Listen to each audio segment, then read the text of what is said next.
Mavsumiy mazali baqlajonli ikra tayyorlaymiz.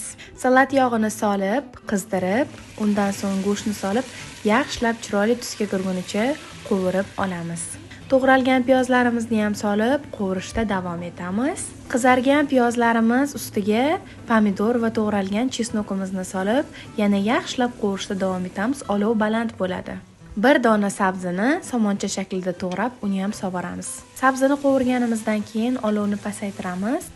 To'g'ralgan qizil va ko'k bolgarskilarimizni solib, ularni ham qovurishda davom etamiz. Juda ham qattiq qovurmaymiz, yengil-yengil qovuramiz. Xushxo'r bo'lishi uchun achchiq paprika va ta'bga ko'ra tuz soldim. Ularni ham yaxshilab qovurib yubordim.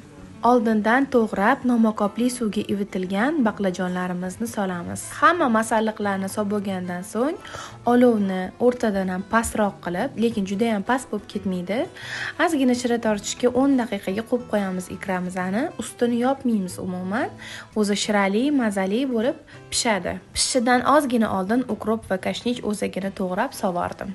Ezilib ketmaydigan baqlajonli, go'shtli ikrani o'zim rosa ham yaxshi ko'raman va o'zimni eng sevimli uslubimni sizlar bilan bo'lishdim. Albatta tayyorlab ko'ringlar, uydagilar rosa xursand bo'lishadi. Hammaga yoqimli ishtaha.